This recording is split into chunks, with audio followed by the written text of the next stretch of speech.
Morning, sir.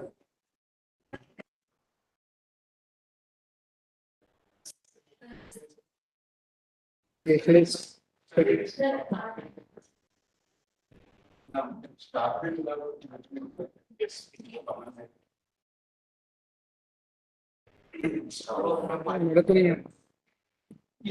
ನೋಡಿ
Hello.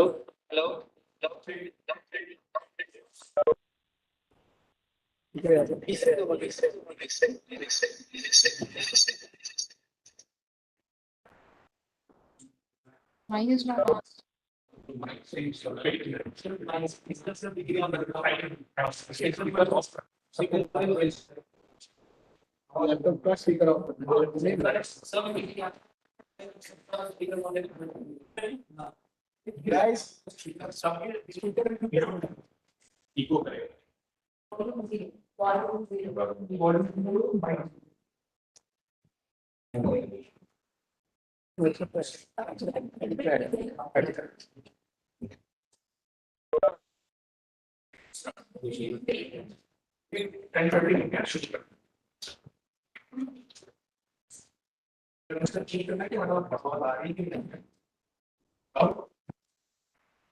Your voice is a little muffled.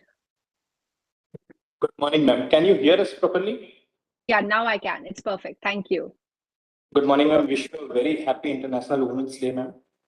We are going to start our function for the day.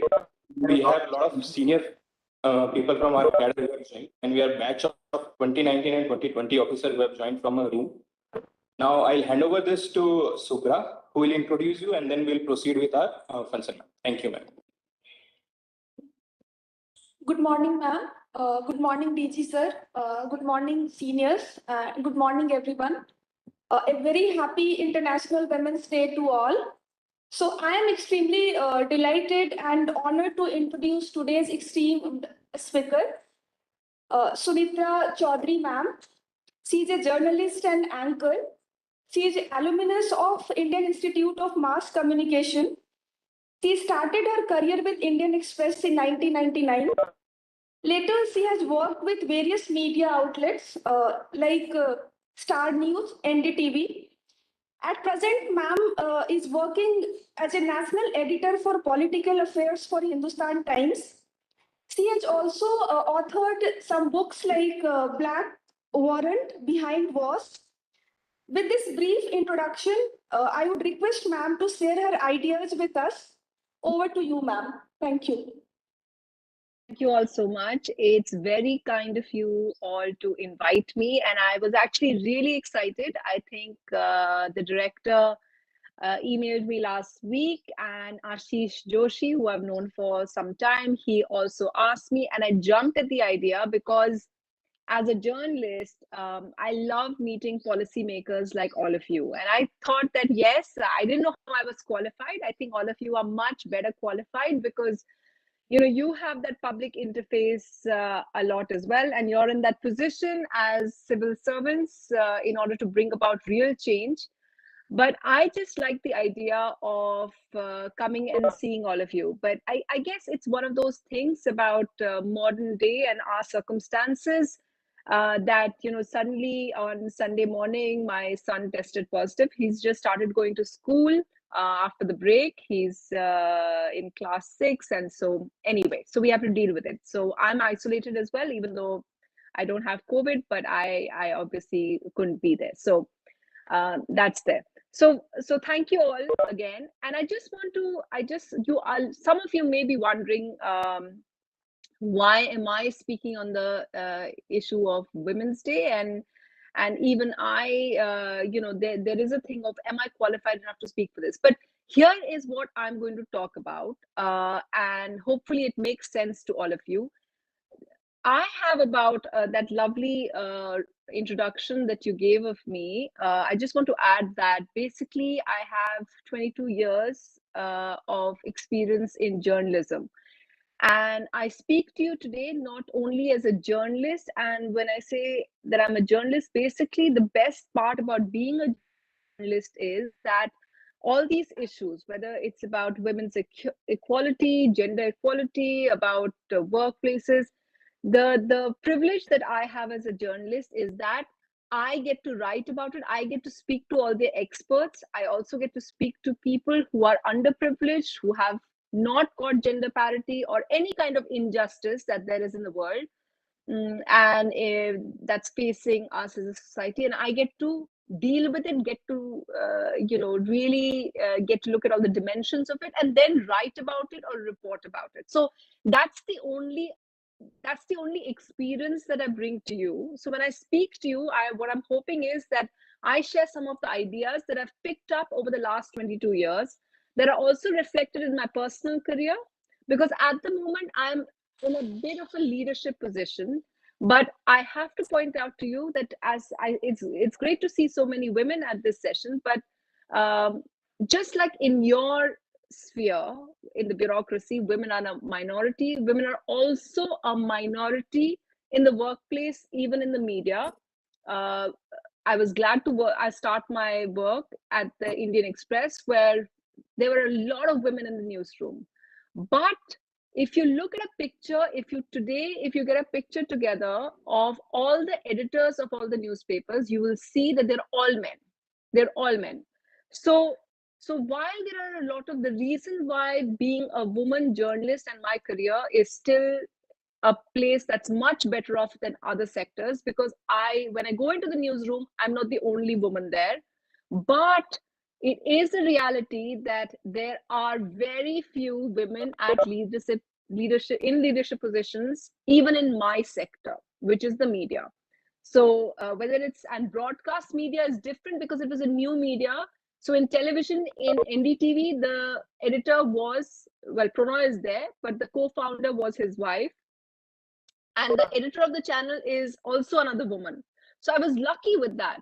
But Indian Express, of course, had a male editor, continues to have a male editor, and Hindustan Times has always also had male editors and continues to have a male editor. However, things are changing by the fact that, as you would accept, politics, and that's a sector and the kind of vertical that I head, is not a soft thing. So it's usually used to have women only in health journalism or education. So you can see change happening by the fact that there are, I'm the political editor now. So, and there have been other women political editors in this field as well, but it is still a minority.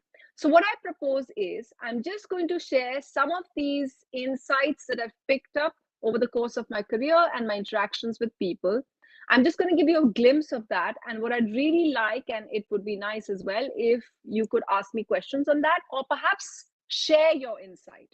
Because what I'm hoping is that I'm able to reflect the voices of a lot of the people I've spoken with, and then maybe you can counter me, you can differ with me, and you can tell me how it works. Because what I'm hoping is that you all, many of you are young officers, that you'll go on to become decision makers, and the fact what I kind of reflect to you, it reflects in your decision making as well. I know that because now I head a team, and I'm very thrilled that in my political bureau, there are 6 women and there are 4 men. And I bear that responsibility. It is a great responsibility for me that I'm very fair to all the women in my team, that I cannot be an agent of patriarchy, that I ensure that the privileges that I got when I was younger in my career and when I became a new mother, that all my younger colleagues who are in my team, they get that as well. So this is something that all of us, men and women in decision making positions, perhaps have to keep in mind, that we have a responsibility to do that. Okay, so I just want to share, I made this, please bear with me in the quality of my PPT. Journalists are not really known to make very good presentations, but I think that I just wanted to put out some new points. So I'm just going to share my screen with you and show you some points that I prepared.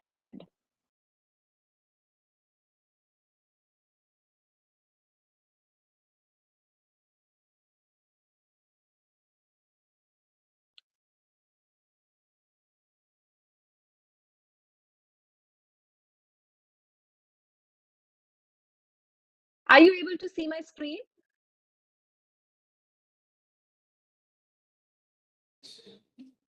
Yes, ma'am. Yes, ma'am. Okay, great.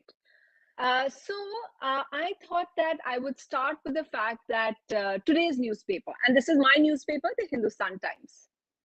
As you would have seen, whether it's the Hindustan Times or the Times of India, the Indian Express, or any media, or anything that you turn on today, everybody is talking about Women's Day. and everybody's talking about the fact that how wonderful it is, and they're congratulating me, and that's all fine.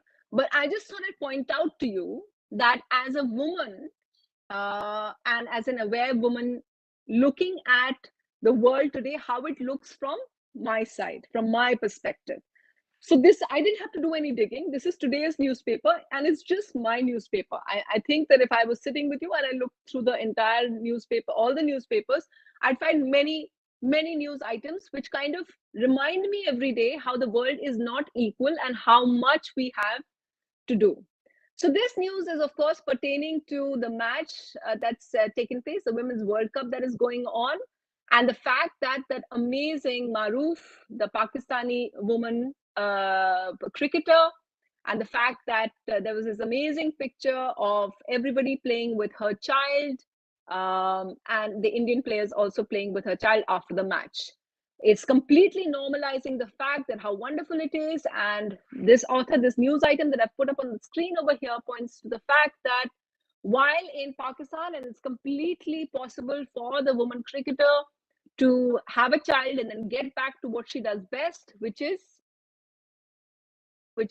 playing her game, it's not possible here in India. Here in India, a lot of the players, and this is true actually, and we're not an outlier that way. There are many other countries. In fact, a lot of developed countries also only came up with their maternity policy as late as 2020. Now, Western countries as well, whether it's Australia and others, they also came up with it fairly late. But it just shows us that a very natural process of bearing a child, of having a family, and we see all over in the sporting world, whether it's Venus Williams or whether it's Sania Mirza, that it's very normal, it's physically possible that they can have children and then go back to work as it should be. India and the BCCI is yet to have this policy. So this is today's newspaper. There's another story in today's newspaper as well. I don't know if you saw that. This was in the front page of the Hindustan Times, the Delhi edition, where the newspaper announced that, and you would have, if all of you are policymakers, you would have noticed that this has been a great kind of battle that developing story over the last few years, that the Supreme Court kept asking the Ministry of Defense, when are you going to have women, equal women? First there was a fight about permanent commission, then the women were given permanent commission, and then after that they said, no, let's have real equality. If the male officers are coming up through NDA, National Defense Academy, why don't we have the women there? And then a huge fight. Okay, fine, big moment, we all celebrated. Yes, women are being allowed in NDA. And then this story today, which says that there is a cap, only 19 per batch. So again, there was a golden opportunity that our policymakers could do, that we could have equal number of forces, equal of gender parity in the defense services. Because as we know, and if you look at armies across the world, it's not a question of gender. If women want to be in the services, they think they're fit enough, they can do it. And yet again, the government tells Supreme Court, no, we think 19 is just enough in a particular batch. So that's what I'm talking about. These two stories, and please pardon the background noise that is happening in my area over here, but this is exactly what I'm talking about. These two stories which have appeared today just reflect the fact that women, to get to a leadership position or even just to make it to the workforce, they have to fight at every step. And the reason why I'm talking to you about this, and the reason why I bring this up on Women's Day, is that I'm hoping that all of you are going to look and relook at the decisions that you take, how you go about your daily life, how you go about even the smallest decisions you take, and ask yourself, in taking that decision, when you're interacting with your women colleagues, and I say that of other women as well, I ask that of myself as well, am I being an enabler? Am I making their life easy? Because let's face it, women have other responsibilities as well. Or am I just making her life difficult in trying to be here in the workplace? Because as you can see, there are enough problems and enough kind of blocks, enough obstacles every step of the way. This entire thing of letting women into the NDA, as we saw earlier, even that has immediately, we're saying at every step of the way, even though everybody is fighting, even though the Supreme Court is with women and they are trying to help out, but at every step of the way, we are seeing the Ministry of Defense hit back and say, but why? Now, I know, and we can talk about this later, that many of you are going to say, and we've seen my colleagues who cover defense always come back and say that, look, if you speak to the generals, they say, how can you have so many women in the NDA hostels? There are no women's toilets there. Well, the reality is, I would say to them, then just build women's toilet. You don't think that half your population is worth it, that you build proper toilets, that you make sure that your that the defense forces or the infrastructure around it is suitable for half your population? So that would be my answer.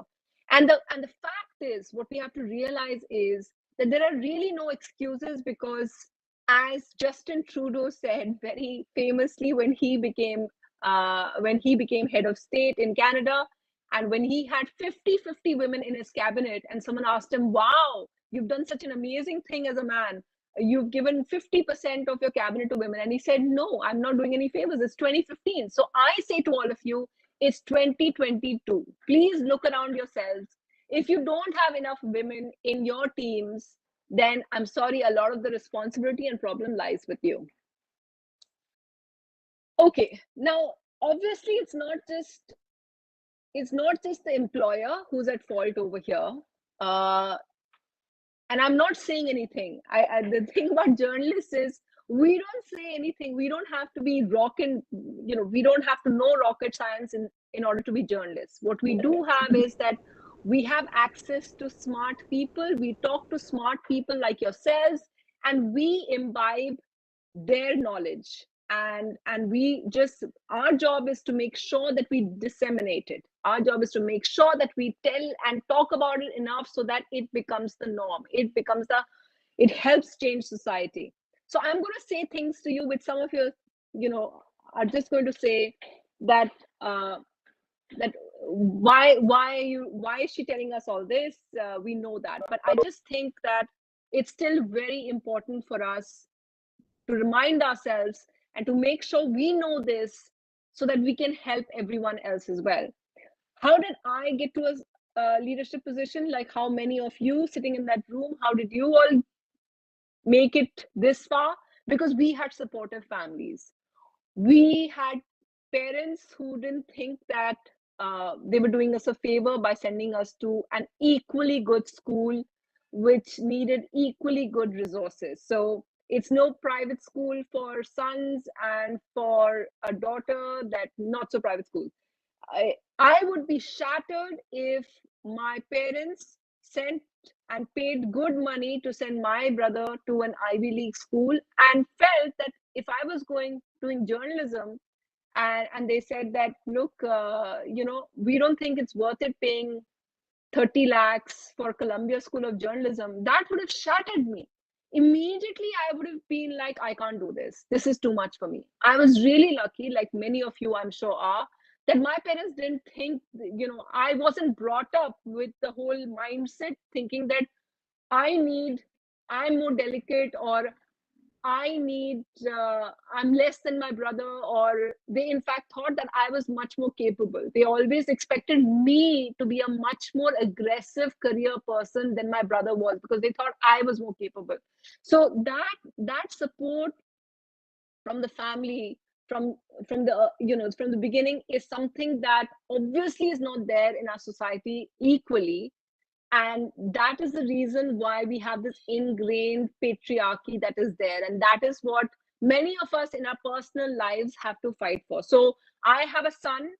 I have to make sure at every step of the way, it's my job. If my son turns out to be a sexist man in power, then it's my fault as well, because I didn't tell him that he can't. He just doesn't. He's not more empowered because he's a man.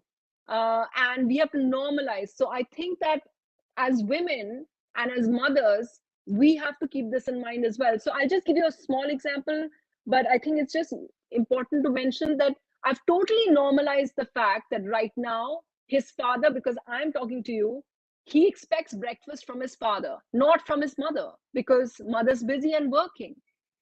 Sorry to So I interrupt, think a lot of us women feel guilty about the fact that, oh my God, I'm not doing my job as a woman because I'm not giving breakfast to my son. But if it's okay for the father to be away at meetings and not care for the child, it's okay for the mother as well. I don't think we say that to each other as women and to our colleagues as women, that it's okay not to do some, you have to prioritize on a task by task basis. And I just think that that kind of support needs to be there from the people around you, from your parents, hopefully, because you can't choose your parents. So if you haven't had that, then it's really sad. But I think we need to also decide to choose that with our partners, with our children as well, to normalize the fact that the woman's place is in the office and at work. It's not, I mean, I never go into the kitchen, but I'm just saying that it's one of the things that we have to perhaps keep in mind. The other thing that I just wanted to say is, sorry, is someone interrupting? Does someone want to say something? Yes, ma'am. Your screen is not visible to us, ma'am. Okay, 1 second. Now it's It's there. still not. Okay, sorry. I think it may have yet. Okay, so you can still see, right? Please stop me if at any point it doesn't go. Yes, you ma'am, can see it right see now. it properly now. Okay, great. So that's what it is. So first, supportive family, and as I said, I gave some of the instances. I can keep talking about this, but I just think that it's a deeper rooted. We all say that we are helping our kids, our daughters, but you have to understand exactly what our wives, daughters, our sisters, what they need. They need to be made to feel equal, and that really means that they're freed from. I'm not saying that they shouldn't be cooking. I'm just saying that normalize the fact that, sometimes a lot of times the men of the family need to be doing that, because as I said again, today I wasn't able to look after my son today, even though he's ill, even though he has COVID, I wasn't able to look after him today because I have an important work commitment. So nobody should be judging me, and I hope my partner, my husband, is not judging me and saying that you are too ambitious, you can't look after your ill son because I'm sitting and doing this. And that kind of support needs to be there. If you're staying in a joint family with in-laws, I don't do that, but so many of us are, because we are Indians and that's the kind of families we come from. That kind of support you need from your in-laws as well, and that becomes very challenging, because this is a very kind of subtle this is a subtle instance of gender politics, and we see it in our everyday life. So it's very tricky to kind of navigate your way through this. And I think that is where women find it very, very difficult, that what will people think of me if I'm not there in the morning and packing my husband's tiffin.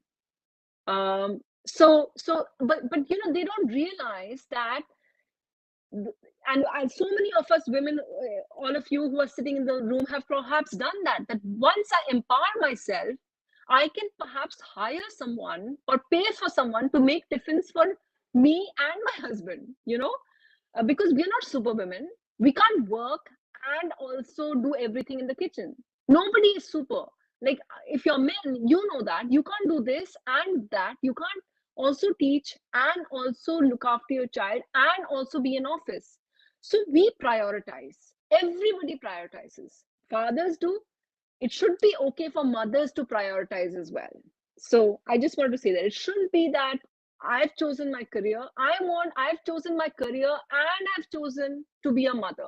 And I want them both. And that should be normalized. That desire to have both of this should be normalized. Anyway, moving on. One of the things that that really, I think, especially in villages and other places, is why is it that people drop out? As I said, I have a whole team of people who help me be the career woman, and one of them is a lady who's been with us since my son was born. And she says, and the really sad part came because her family is in Orissa, and the really sad part came was when her daughter dropped out despite uh, topping school. And I said, why? And she said that because she can't go, it's not safe for her to travel far out to go to college. And I think that is a reality across the country, which all of you as policymakers need to know, that women don't have access to a safe place to get their education, and then right now to get to work. How do you think, I look at the young women in my team, and all of them may not be rich enough to have a car. Now, thank God for the fact that Delhi now finally has a metro.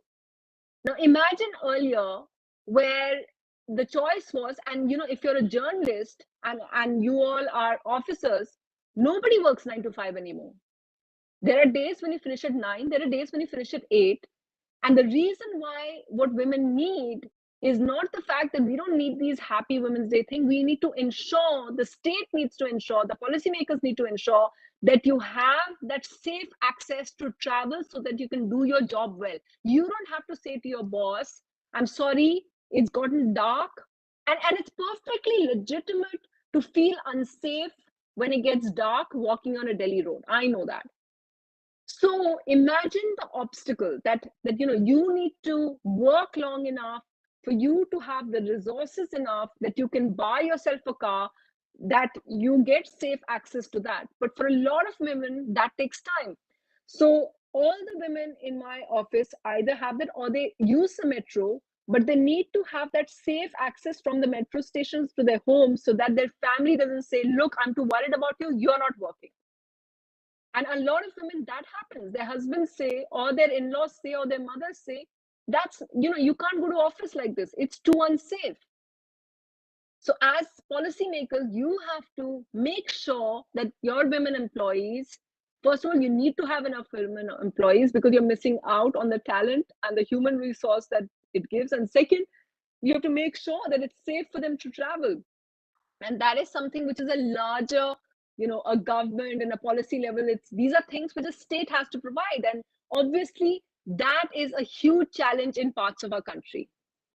And then of course the fact which I was talking about earlier, you need equal opportunity employers. You don't need people to say that, okay, fine, you know how it is these days, let's have a quota, let's have at least this much. If you don't have women, you are not representing the views of half the country, and it's your loss.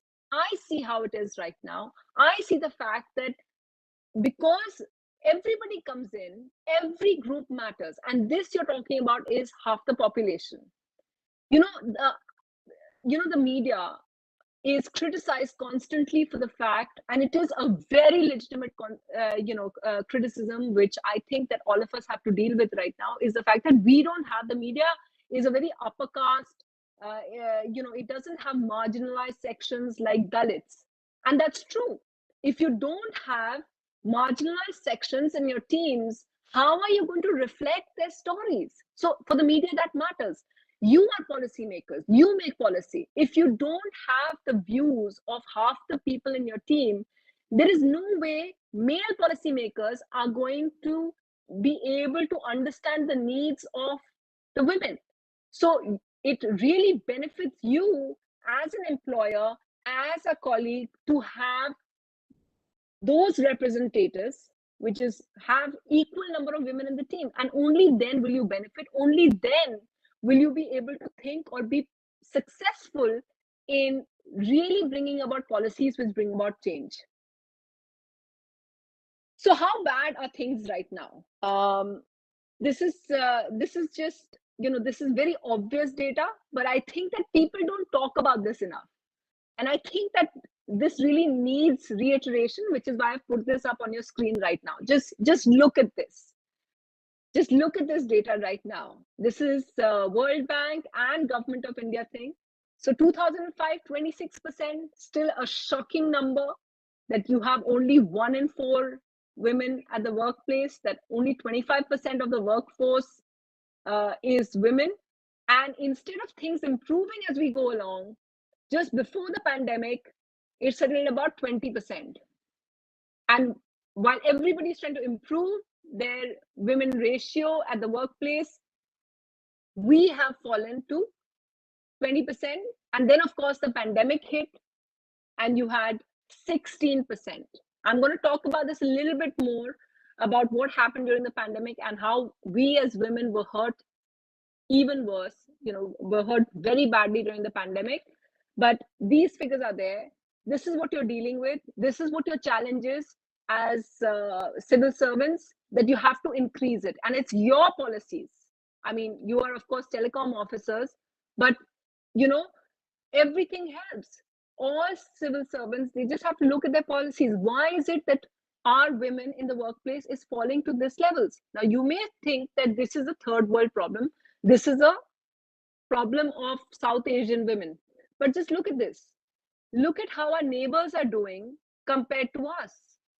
So it's not just Maruf, the cricketer, who is able to bring her child while playing cricket, and we don't have a cricket policy. We also have Sri Lanka, much better than us at 33.7. That's the women in their labor workforce, and Bangladesh at 30.5%. I'm told that in the civil services, it's again just a bit, it's back to the 2005 level, it's 25%. So this is really nothing to be proud of. When we think about Women's Day, we should think about this, that we really don't have the women over there. So as I said, as you saw, it was 25% and it fell to 20% even before COVID.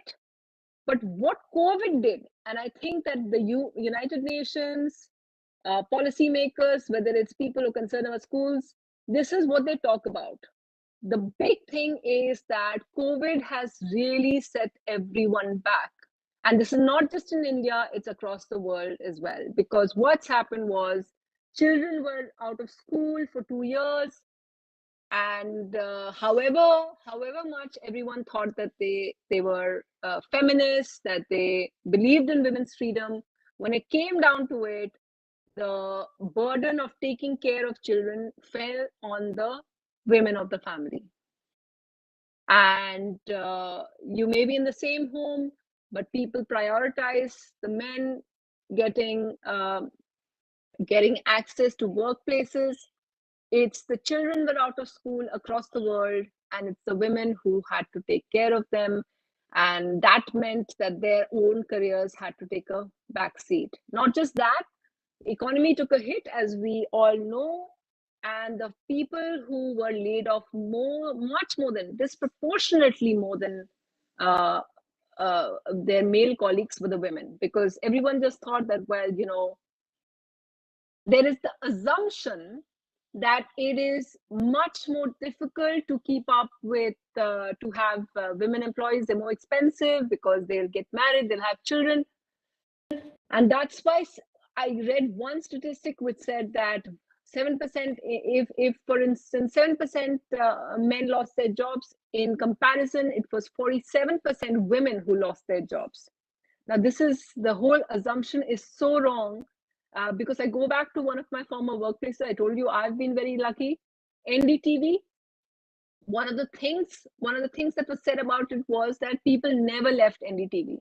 And I was lucky because I had a child in NDTV as well. And the reason why people never left NDTV, and the reason why they are full of women, and the reason why NDTV is done so well, and the reason why it's a market leader, and everyone says they're the best employers, because much more before it became fashionable, much before Government of India, and it's a fantastic policy that we have, much better than America. Only gives 6 weeks unpaid leave for maternity.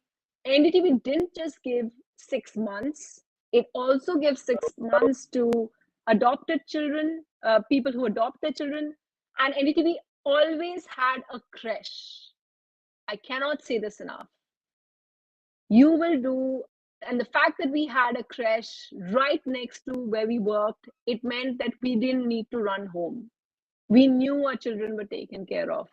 My son stayed in that creche for till he went to school, really, which was when he turned 4 and he went to nursery. He went every day. I went to work. All our tiffins were packed, and he went with me. So I cannot stress that enough. If you want to keep people, if you want to have grateful employees and employees who are very productive, you have to build that creche right next to you. And that is one of the things that they say about women in the unorganized sector and the organized sector as well. You have to build these facilities. And of course, the other impact that we know that COVID had was the fact that when it came down to it, and this is what this links up with what I said right at the beginning of saying that supportive parents, your supportive family. Over here, family was doing badly post-COVID. Their finances were at a crunch. The people that they wanted to sacrifice were their daughters' educations. And so that is why if you read the Pratham report, if you read the Government of India's own report, there are people who dropped out of the education system, who dropped out of school, and most of them were girls, disproportionately high number of girls, and they're not coming back to the system again. So as I started out my talk by saying, one of the things that I guess I could share with you, and which puts me in a position to give this talk, is the fact that we have access to all the experts and we can ask them for help and solutions. And I want to just end this talk by telling you what the people who have broken the odds, who have defied the odds, and what do they say. So Indra Nooyi, I read her book. I really recommend everybody reads her book, because it's a fascinating tale of how she overcomes her entire brown background, that she's a minority, she's a woman, and she becomes the CEO and president of PepsiCo. I mean, you know, that's really is breaking the glass ceiling, and she did that. And so it's at various levels, and she has lots of ideas and suggestions. And she came back to it as well. She said that basically, because I asked her, why is it that in India women are just disappearing from the workforce? And she said, we have to talk about families. The discussion on families and women has to become core to discussions about the future of work. So if you think you're a feminist and you're being nice to your women colleagues, that's not enough. You have to think about whether your office, whether your space, or whether the decisions you're making, are they equitable or not? It's not painful, or it's not a headache to consider the fact that are the children and families of your women colleagues taken care of or not. If you take care of them, then you are going to have your women colleagues working much harder and much more than your male colleagues. It's the reason why in Indian Express and in NDTV, places which have thrived with women, they continue to hold on to their women employees, because they are much more efficient. Now, of course, very quickly, I'm just going to do a little kind of, I'm going to just swerve a bit and tell you an anecdote. For a long time, people believed that women were less corrupt than men. And that many were promoting as a reason to hire more women as well, because they were less corrupt. But that actually is a it's a wrong, it's a misconception. The only reason why women may be less corrupt is if they are found out doing something corrupt, then they're shamed much more than men. It's much more frowned upon, and the judges and society comes down harder on them. So it's not that women are less corrupt or anything. I'm not going to tell you that. They are as corrupt as anyone. Everyone's equal that way. The only thing is, what I can say, because I've seen various companies where I've worked benefiting from having more women employees, is the fact that they do not think of them as liabilities. You have to, it's your duty to make sure that the infrastructure is there to have women employees. You have to have equal number of toilets. You have to ensure that they have access to safe travel. You have to ensure that there is a place that the children can be at. But after that, they are more hardworking or as hardworking as your male colleagues. And it's not you're not doing anyone any favors by giving these opportunities to women. It's really become the duty. There's another person I spoke with who's also broken the glass ceiling, and that's Geeta Gopinath, chief economist. And I asked her, why is it that, you know, you're the first, and you're in Europe, and why did it take so long for the International Monetary Fund to hire a woman as a chief of economist? And she said something very interesting. She said that it's because there were men in power, and when they had to think about who comes after them, they just thought about other men, because you don't see the women, you don't think of the other women. So I really urge all the women sitting in that room to think about how you are enabling them. You've got there because you were lucky and you've had privilege. Like I've got here because I've been lucky and I've had privilege. What am I doing in order to make sure that more women come to where I am? This is something that we really have to think about as well. So, like she says, it's not like women were not ready for these jobs. We have always been ready for these jobs. It's just that women didn't come to mind. And these boys' clubs that are there, or your golf clubs, or just going for a drink in the evening to gymkhana, all of these places become boys' clubs. And so, one of the things I really think that we as women have to do is that we have our own sororities. We get together and make sure that we have other women who are getting these jobs as well, and who are also, we help each other. Because believe me, right now with these 20% women in the workforce, we all need to get together in order to help ourselves. And that's really what I wanted to end on, really. The fact that I just wanted to say that we all have to think about what we can do in order to make a change.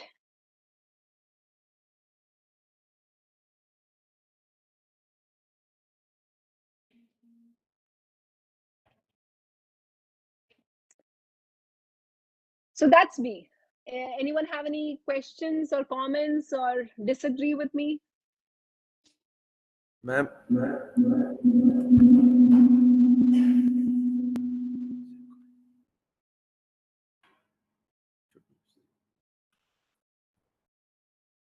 Good morning. Morning.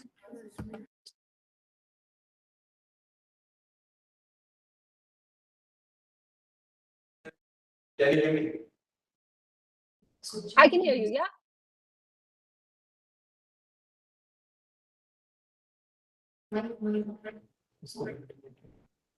Sorry, I can't hear you now. Yeah. Thanks for your presentation, ma'am. Sir, ma'am.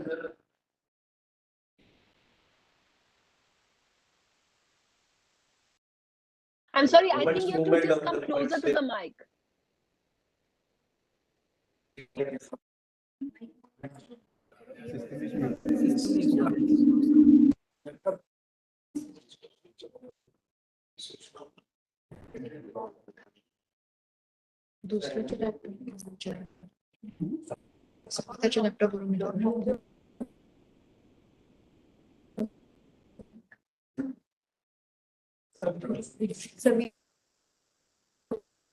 तुम्हारे laptop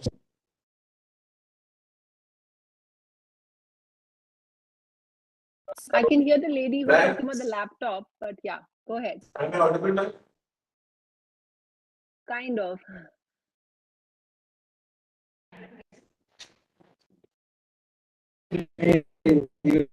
Abhilash, please move to the other. Abhilash, please move to the other laptop.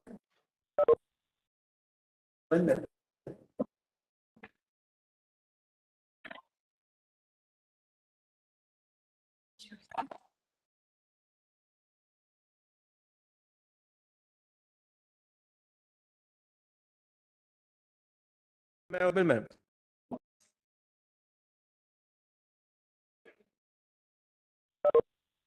Ma'am.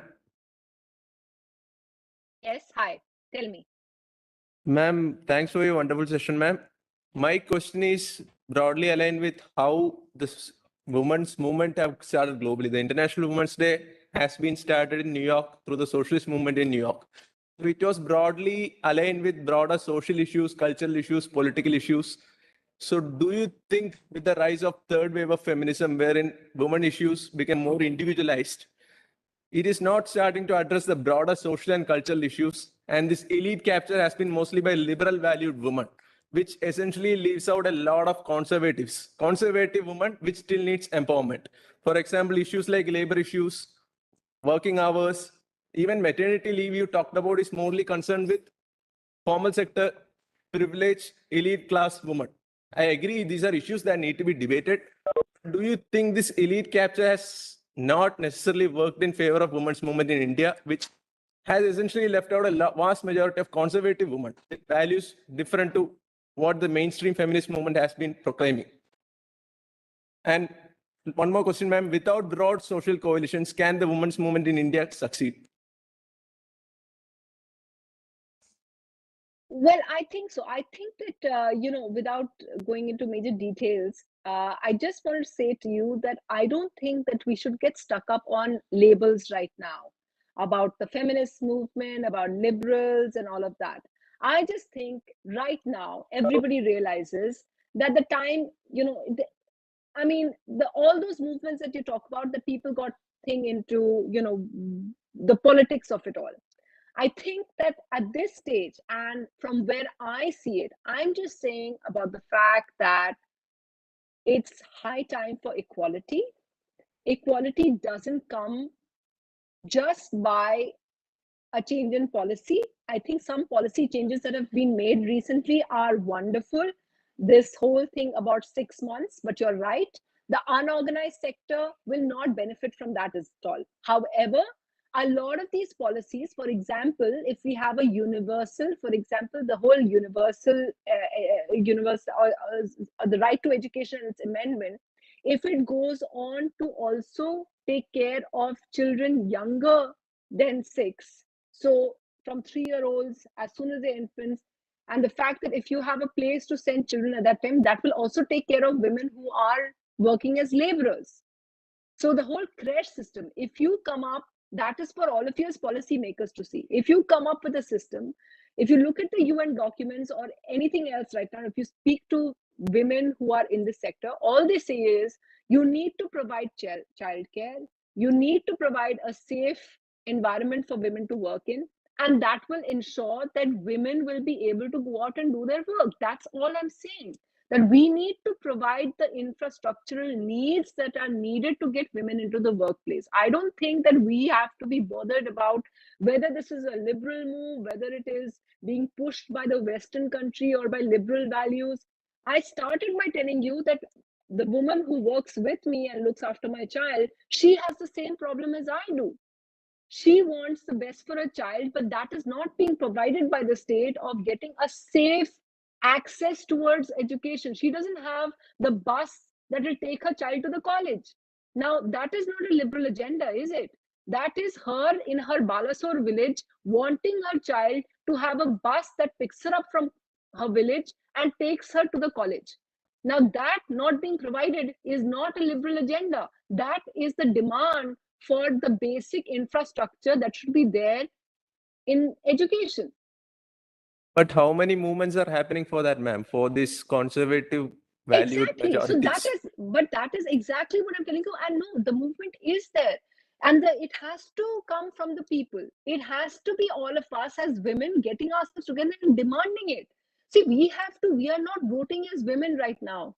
I mean, in a way we are. Everyone's talking about the women vote bank after a long time, but we are not using it strongly enough. We are not demanding the fact that we need childcare. We need access to education. We need the fact that from my home, it is less than a kilometer to the metro station, but I don't have a pavement. And so the incoming traffic is a threat to me. I don't think I'm screaming about that enough, that as a woman, I need it.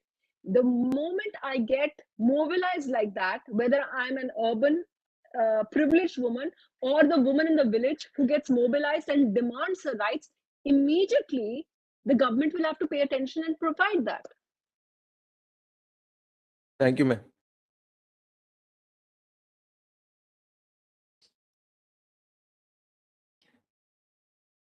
I had a question. Actually, you talked about women as women in a leadership position, enabler and decision maker. But one thing that is quite evident these days are quite masculinized media culture, especially in the broadcast media. So what we find that even in content and presentation both, we talk about today a masculinized media culture. So what's your opinion on that, ma'am? And why are not female journalists taking the lead to disperse this notion? I tried when I was in NDTV. It's a reason why I left TV, because I didn't think it was exciting anymore. But let me get this straight. When you say masculinized media culture, by that, and with all due respect, you seem to have an impression that there is a certain way feminized, there should be a certain feminized behavior, right? Now, I just want to, what if I was to challenge you in saying that, but why should I have any set norm of behavior? I'm wearing a shirt. I don't wear a tie like my male colleagues on TV used to wear. But why should I cater to anyone's notion of what is a uh, feminine presentation on TV? So I'm just saying that I don't want to fit into any of those boxes. I don't want to appear as, so you talked about leadership. Why should it be that I, as a woman boss, should be seen as a softer person who people come to when they want to cry? Maybe I'm not caring.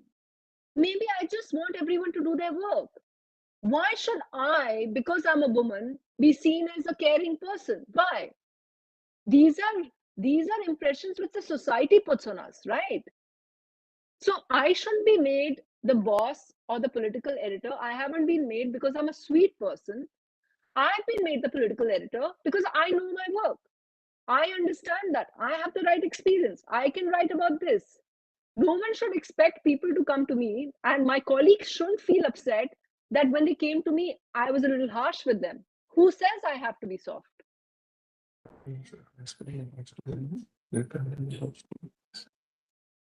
No, but certain times we end up imitating certain culture. We lose our independent identity. So I want to know about that. Yeah, I'm not saying we should not be following what we want to do, but the point is sometimes we end up imitating certain culture and we lose our independent identity. So this is what I was asking. No, I understand what you're saying. I understand what you're saying, and especially women who are on TV are big role models.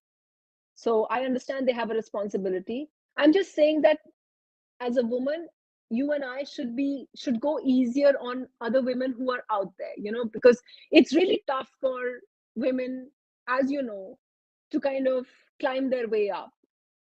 And so we all, negotiate our way, and we all figure out what works for us, because obviously we are going against the odds.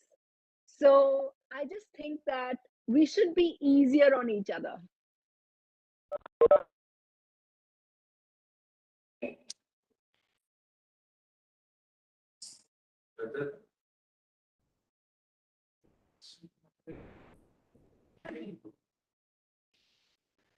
Good morning, ma'am. Ranjit Tripathi this side. I very patiently heard you, and it was really enlightening to hear all this. It's just that there was this one point about the combat rules in NDA and army that you mentioned, and I bring up the point that Shubhra just mentioned that there's a lot of trying to imitate something, right? Every time the combat rule event comes up in the news, people are talking, like you mentioned, there are no toilets in NDA, but NDA is just a training place, it's not their workplace. When you put people in frontline areas, it would be difficult. I mean, if you look at the medical board, we see significant amount of women. Obviously, it needs to increase. But why the push for combat roles for the frontline roles, especially in the army, not even in the Air Force or the Navy, just for the army? Germany, France, USA. I think that I think what is objectionable for a lot of us women is the fact that someone's saying you can't do this. Look, if it opened up, right? If it opened up, capacities, right? many of us won't opt for it. It's not my idea to go into combat. There are certain people who are made for it. There are people who aren't. But I'm saying if a little girl wants to grow up to be that, like they do in Israel, like they do in other parts of the world, in America and other parts of the world where they are in combat, It's their choice. And you have the same, what I'm saying is, you have the same stringent guidelines and requirements as you have for the men. If there are women who qualify, great. See, but you see, that's not the reason why they're being stopped. If you speak to the officials or the people in the army or the decision makers, like my colleagues have, you know, they have issues like, what if the woman is taken as a prisoner of war? Because then you're equating honor with a woman. And that is something women reject. Why should your honor depend on me? Keep your honor to yourself. And like the men are risking their lives, women should be allowed to risk their lives as well. So we are not asking for, please give me an easy test so I can be in combat. They're just saying, let me try out. Why are you stopping them from trying out?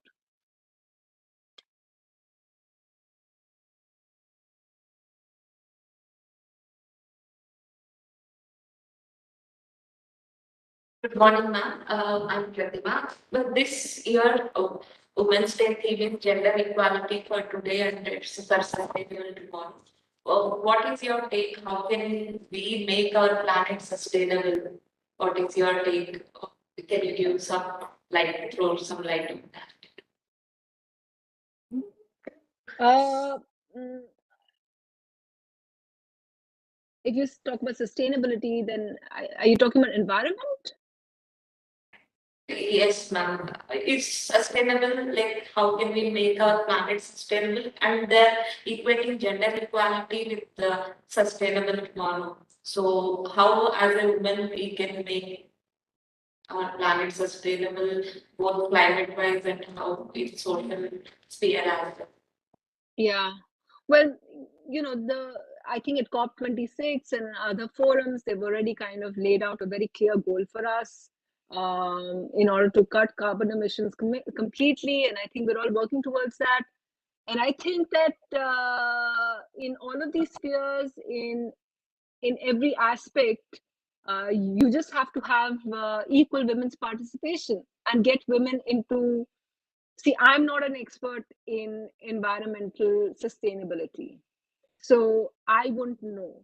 But I just know that in every decision that you make, you have to consult all the stakeholders.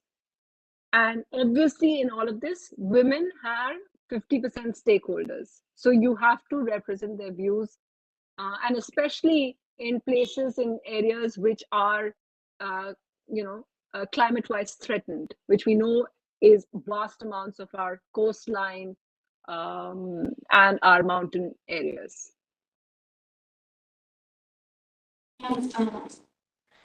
This is me, Christina Joy. I have a question about the women employment ratio you're talking about. You have given some data which says that from 2005, from 26% to 2019, it has come down to 20%. So I want to keep the pandemic effect out of it and to understand the drop before that. So, ma'am, what do you think the reasons for the drop which is happening, the steady drop which is happening now? Because I think the pandemic has even exacerbated it, and this may continue again. We do not address the initial issue.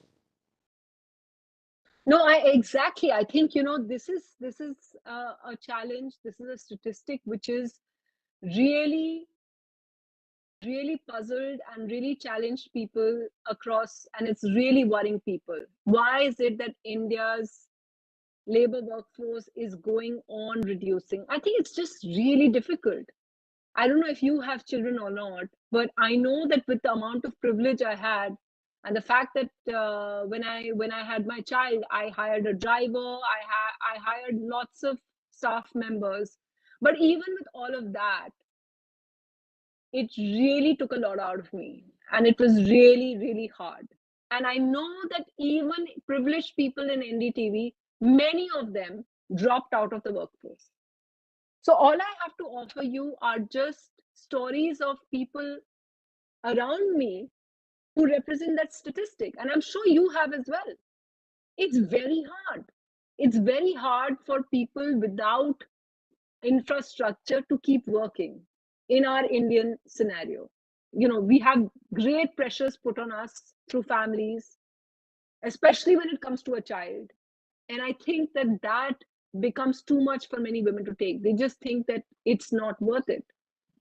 So I really think this is some sector, this is an area which they need to, which the policymakers need to invest, get the right people to figure out how do we stop it. But some of the things are what I said, that basically you have to provide childcare. You have to, because everybody can't hire or has the resources to hire a person like I did full time staying with me, and hire other people as well, as I said at that time. And imagine how much financial resources I needed. I needed to hire a driver, I needed to hire a full-time person, I needed to hire someone to cook the food, all the things that I'm not doing as a woman. I had to hire people to do. So I had to make different versions of me. So it takes a lot of money. And that may explain why I waited till I was in my early 30s to have a child, because I didn't have the resources till then. So I think all of this is a huge challenge to women, and that's what it explains. And I think that as policymakers, that's something that people really need to fix, because if you don't have women, and there obviously women in the workforce are disappearing. And if you, this is women in the workforce, imagine if you were to count women in leadership positions, I think it would be negligible. I understand your point, but there is till 2005, it's come to a point of 26%. There has been an increase. So from that increase, why it's dropping? So it should be more than that. Because even before 2006, these same problems like infrastructure, child care issues, and even and India as a whole, economically even in a bad position before liberalization. So why did it start increasing and then go decreasing again? What was it? Was it increasing? I mean, 26% is nothing to be. I honestly, it's a great question, and it's something that I've asked people as well. I've asked people who are in this sector, and no one's been able to give me a great answer. So I don't know. I think that's another thing. People are not investing in doing work in this research, and that needs to be done. Economics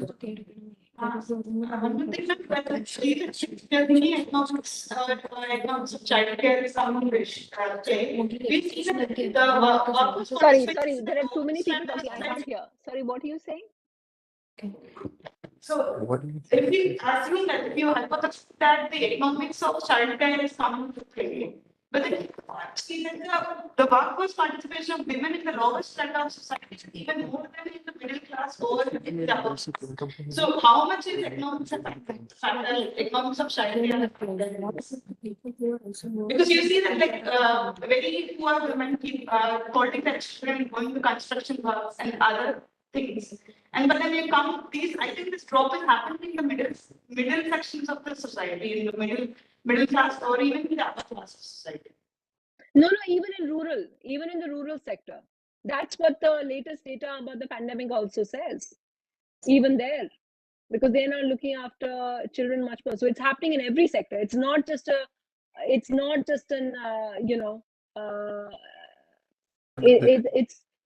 not just an urban phenomenon. Ma'am, that's the point is, what I wanted to point about the middle class, that as incomes are increasing, women tend to stay behind and do the culturally accepted feminine roles as incomes of family increasing.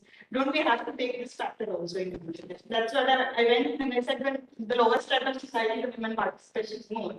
But when the income of families increases, they move into middle class or upper class. Women drop out, come out of work and stay back in families. This is something we have to acknowledge. Someone else is also talking in between, so your audio is mixing up with theirs. So I'm not sure what you're saying. Someone else is whispering as well, or talking. So someone else's mic is also on. As the income of the family is increasing, they feel that women need not work, and they drop out and start assuming the more feminine roles. So these factors also has to be considered. When in No, I don't think statistically, ma'am, I don't have all the statistics with me. But if you look at the last UN Women report and if you look at the labor surveys, you will see that it's not. You're saying it's only a particular, whether it's upper class women who are doing this, it's not that. This is something which is cutting across urban, rural, upper class, local, everybody. This is a problem all over.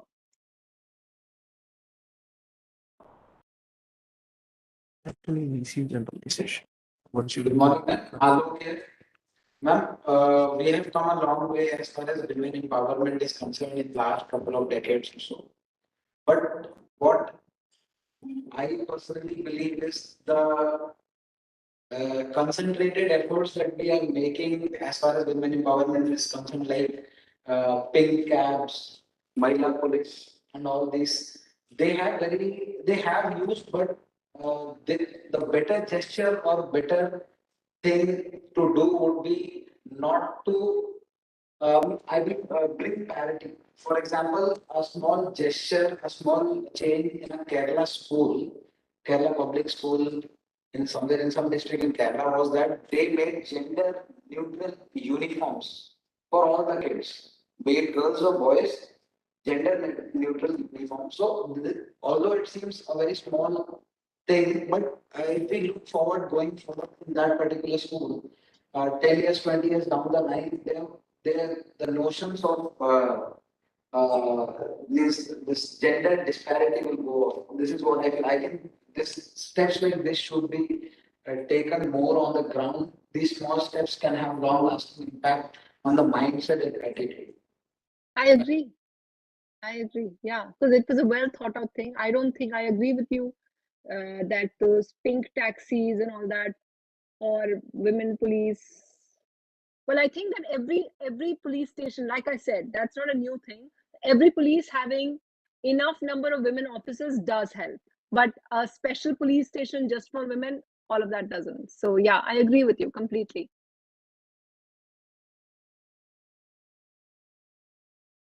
Good morning, ma'am. Shrutisha Patani here.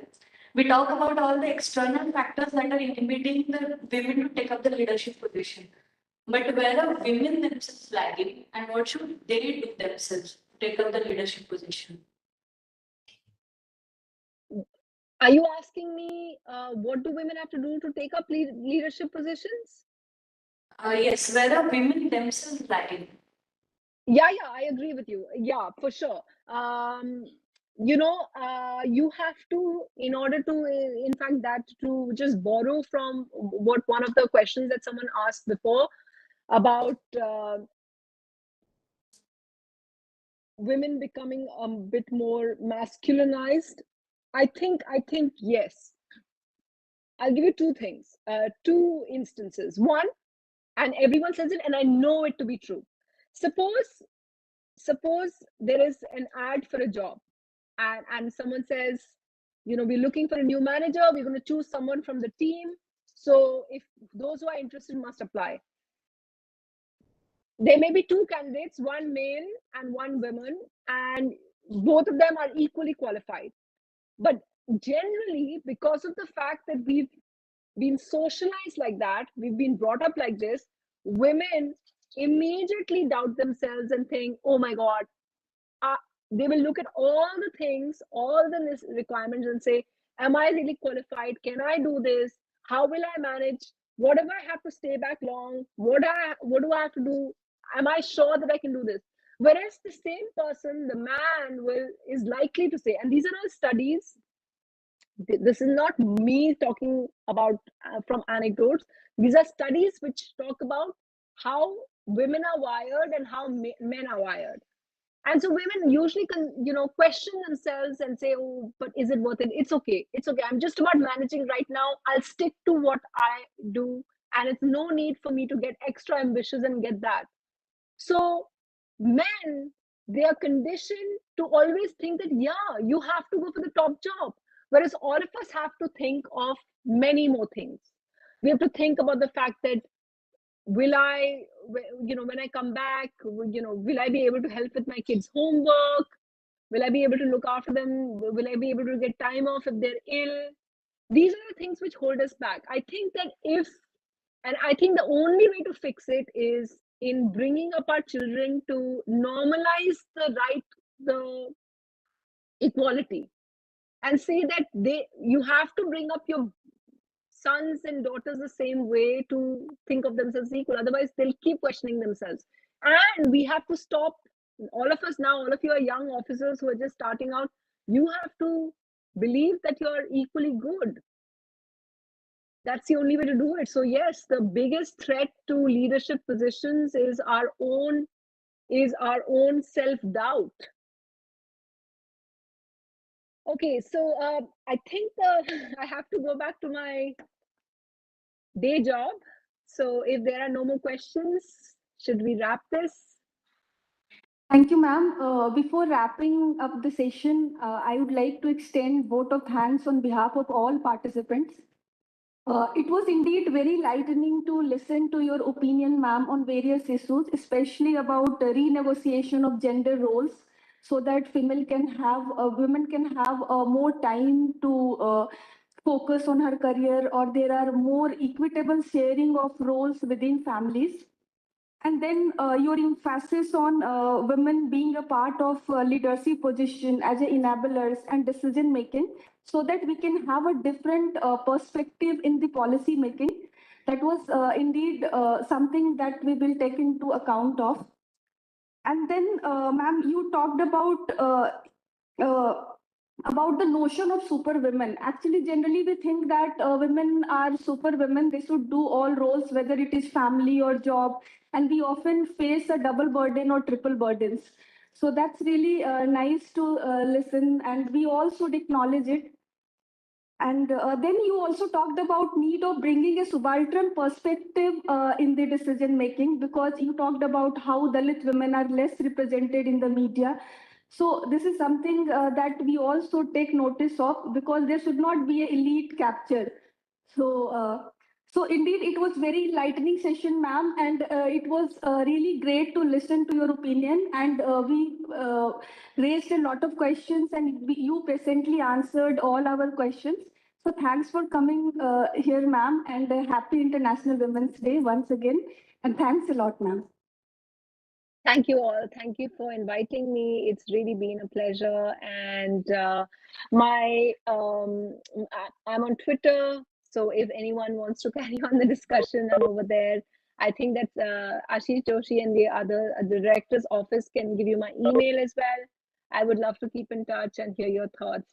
Thank you for being patient and giving me this opportunity. Thank you.